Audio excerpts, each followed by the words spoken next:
सुजाता अपनी बड़ी बहू के रंग ढंग देखने के बाद अपने छोटे बेटे अमित की शादी गांव की लड़की से करती है।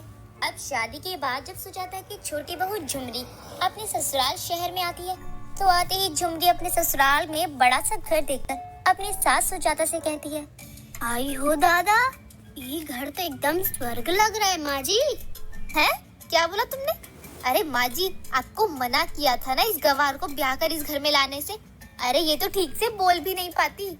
का जी, कौन हो तुम और हमारी माँ जी से जुबान चला रही हो? अभी देखा तुमको कान के नीचे एक कंटा। अरे अरे बहू, ये क्या कर रही है तू? ये तेरी जेठानी है और तू उसकी देवरानी, तो थोड़ा देवरानी जेठानी के रिश्ते का लाज रखो और दोनों एक दूसरे से दूर रहो और अच्छे से बातचीत करो। और बहू तू तो अभी अभी घर में आई है ना, और अभी से लड़ने झगड़ने पे उतारू हो गई है। जब सुजाता अपनी छोटी बहू झुमरी से ये कहती है कि निशा उसकी जेठानी है तो झुमरी जल्दी से घूंघट करके बड़े ही प्यार से निशा से कहती है, अरे दीदी, हमको माफी दे दो। वो का है ना, हमका पहचानने में गलती हो गई। मैं इस घर की बड़ी बहू हूँ और तुझे आज इस घर में कदम रखे हुए 10 मिनट भी नहीं हुआ और तेरी बदतमीजी और ये गवारपंती चालू हो गई। माँ जी, आप इसे झेलती रहिए सारी जिंदगी और तुम मुझसे और मेरी चीजों से दूर रही हो। जैसा आप कहे दीदी, हम वैसा कर देंगे। सुजाता ने तो अपनी बड़ी तेवर वाली बहू के तेवर देखते हुए गांव की गवार बहू से अपने बेटे की शादी की थी ताकि घर में सुख शांति बनी रहे और उसे एक और तेवर वाली बहू न मिले। लेकिन गांव की गवार झुमरी तो अपनी जेठानी से भी आगे थी। भले ही वो जी हाँ किया करती थी, लेकिन पीठ पीछे वो भी कम नहीं थी। अपने कमरे में बैठी झुमरी अपने पति से कहती है, एक तो इस घर के लोगों को सीधे मुंह बात करने ही नहीं आती। अच्छा, ये घर के लोग सही से बात नहीं करते? तुम करती हो? हाँ? अरे तुम कौन सा सही से किसी से बात करती हो? गांव के लोग ना इतना नहीं बोलते जितना तुम बोलती हो। चुपचाप तो तुमसे रहा नहीं जाता। यहाँ आके तब से बक बक बक बक किए जा रही हो। पता नहीं मेरी माँ को ना तुम्हें क्या पसंद आ गया जो गांव की लड़की को उठा लाई। अरे यार, मुझे ना तुम जहर लगती हो, जहर। हम तो तुमको जहर ही लगेंगे। हम कल लो जो है, तुम्हारा दिल तो तुम्हारी भाभी गोरी मेम पर आया हुआ है। तुमसे ना बात करना ही बेकार है। अब अगली सुबह सुजाता उठते ही अपनी गांव की बहू झुमरी से उसकी पहली रसोई की रस्म पूरा करने की बात करती है। तो माँ जी, आप हमका ये कह रही हैं कि हम कुछ अच्छा सा बना ले? अरे अब बस आप देखते जाइए हम का बनाते हैं। गैस जलाने तो आता है ना, और सब्जी काटने सब अच्छे से जानती हो ना। वैसे तो तुम्हें देखकर मुझे लग नहीं रहा घर में कुछ अच्छा होगा। अरे दीदी जी, आप चिंता काहे करती हैं? एक नंबर का खाना बनाएंगे, खाकर आप भी मुस्कुराती रह जाएंगी। और हाँ, मेरा खाना कम ऑयली होना चाहिए। मैं डाइटिंग पर हूँ, समझी ना? डाइटिंग क्या होता है?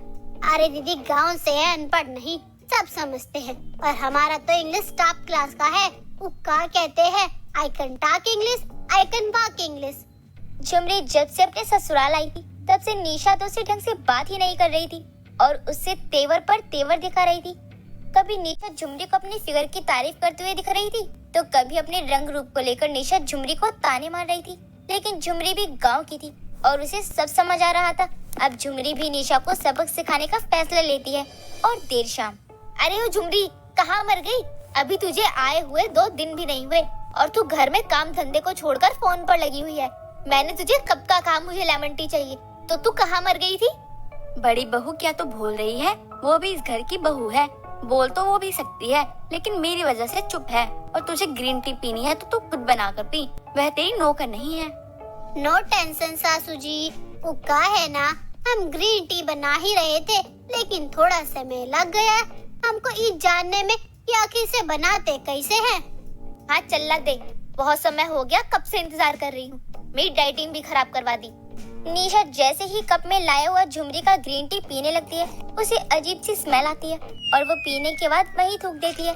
और कप को फेंकते हुए निशा झुमरी से कहती है, ये तूने क्या बनाया है और इसमें से इतनी गंदी बदबू क्यों आ रही है? सच सच बता, तूने इसमें क्या मिलाया है और तू हंस क्यों रही है? माँ जी, आप देख रही है ना इस गंवार को? अरे राम रे राम सुजाता, यह मैंने क्या देख लिया? तेरे गांव की बहू तो गायों के पीछे घूम घूम कर गाय मूत्र निकाल रही है। अरे उसका क्या तू अचार डालेगी? इतनी बदबू आ रही है उसमें से। अरे मंगली, तू क्या कह रही है? मेरी बहू और गौमूत्र? एक मिनट, मुझे अब समझ आया। ये ग्रीन टी नहीं बल्कि गाय का पेशाब था जो इसने मुझे अभी पिलाया। माँ जी, आज मैं इसे छोड़ूंगी नहीं। इतना बोलकर निशा झुमरी पर हाथ उठाने लगती है, लेकिन झुमरी निशा का हाथ पकड़ते हुए अपने तेवर में बोलती है, झुमरी नाम है हमरा, झुमरी झूमर की तरह नचा देंगे तुमको। हमको तुम गवार समझी हो का? जिस दिन से आए हैं उस दिन से देख रहे हैं तुम हमको देवरानी कम और नौकरानी ज्यादा समझी हो। अपना तेवर अपने जेब में रखो, क्योंकि अब तुम्हारा देवर हमरा है। हम भी तुमको झुमरी तलैया ना पहुंचा दिए तो हमरा नाम भी झुमरी नहीं। अरे सुजाता, क्या बहू लेकर आई है, एकदम झक्कास। क्या डायलॉग मारती है, क्या पंच लाइन मारी है इसने। निशा उस वक्त तो वहाँ से चली जाती है, लेकिन अब उसे झुमरी से बदला लेना था। उसका गुस्सा और तेवर दोनों साथ के आसमान पर था।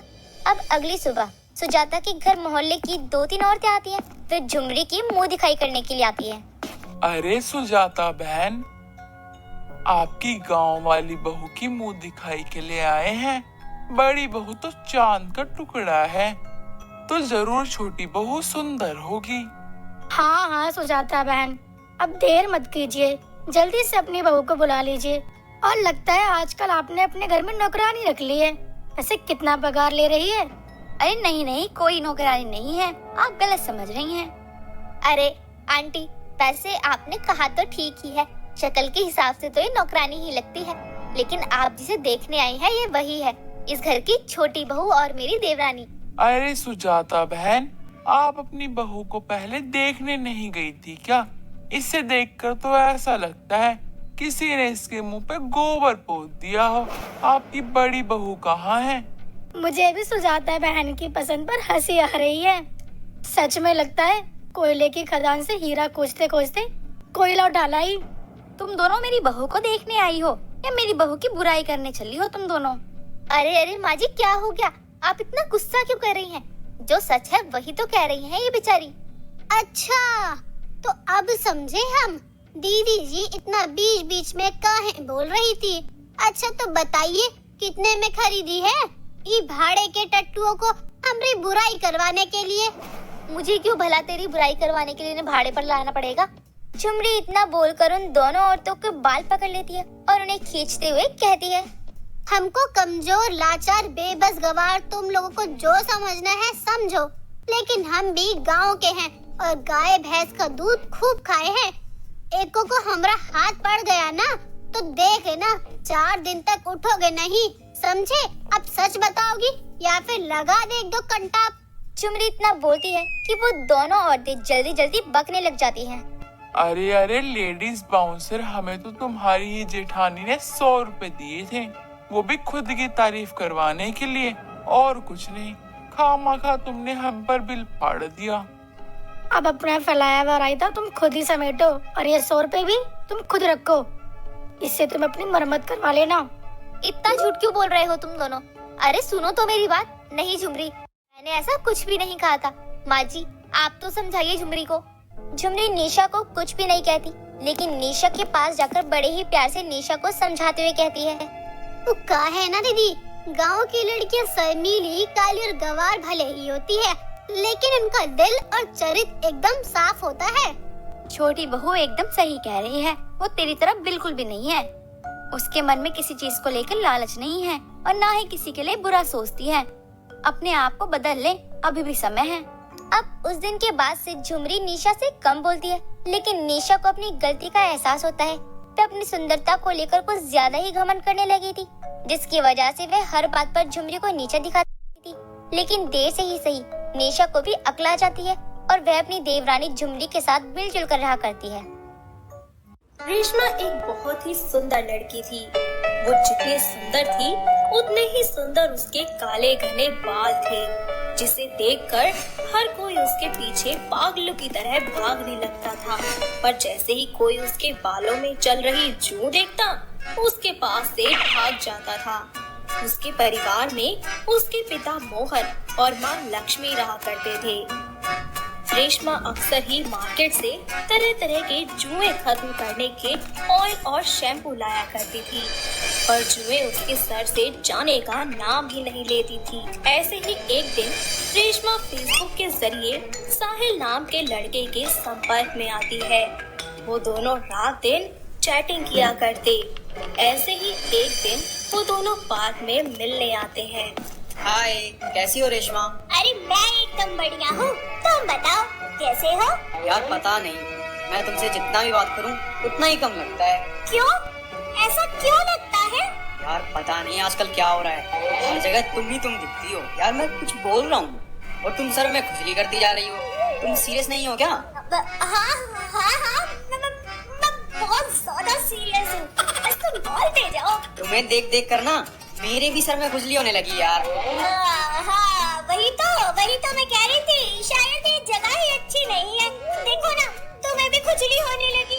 ऐसे ही समय बीतता रहता है और एक दिन जब रेशमा साहिल से मिलने जाती है, तब साहिल उसको घुटनों के बल बैठकर फ्लावर्स लिए प्रपोज कर देता है। रेशमा भी उसका प्रपोजल एक्सेप्ट कर लेती है।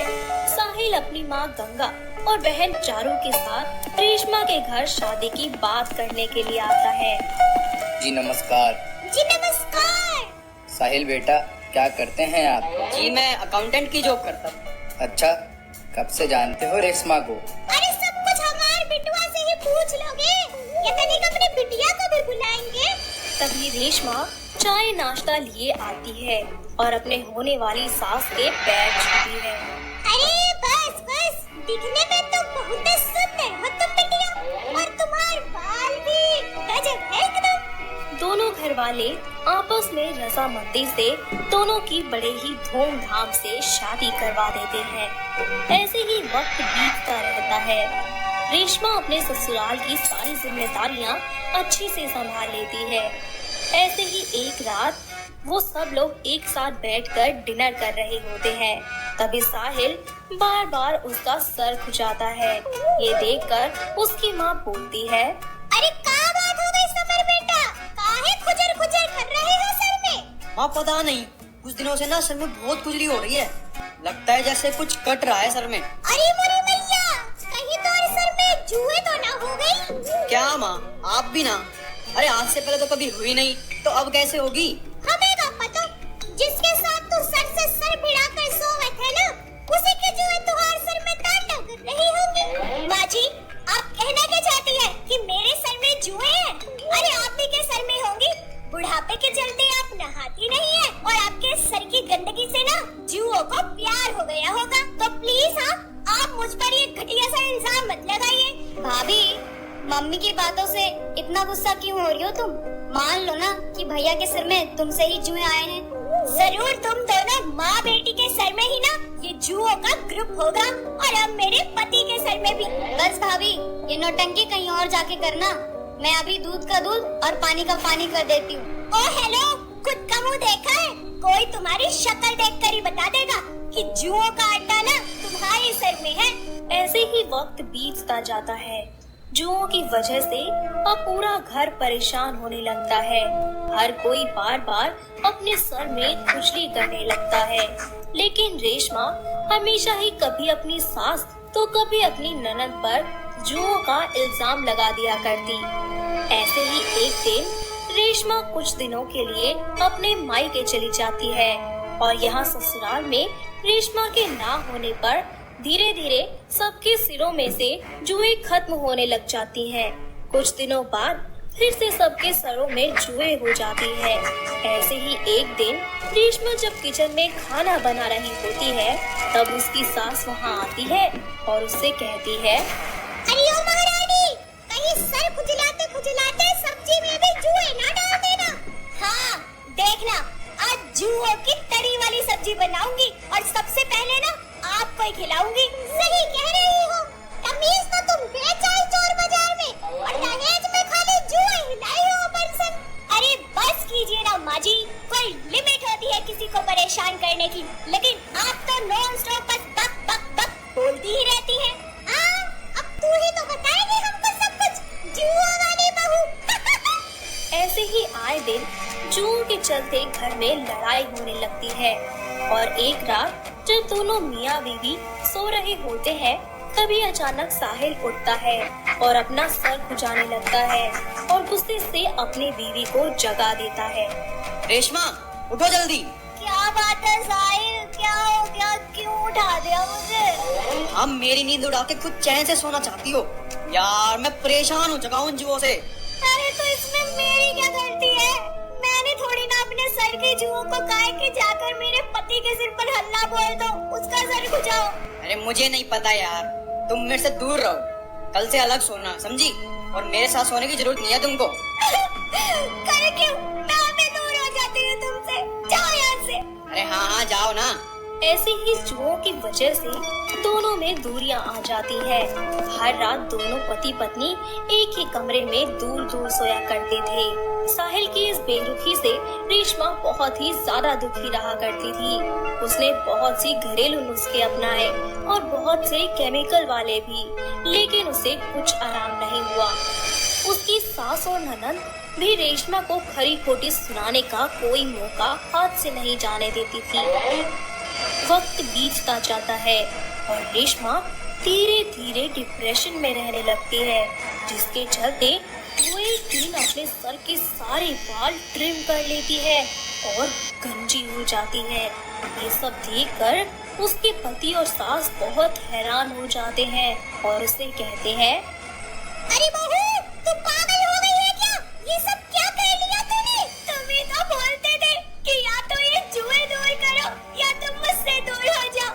मैंने सब कुछ करके देख लिया पर किसी चीज से कोई फर्क नहीं पड़ा, इसलिए मैंने अपने सारे बाल काट दिए। अब ना रहेगा बांस और ना बचेगी बांसुरी।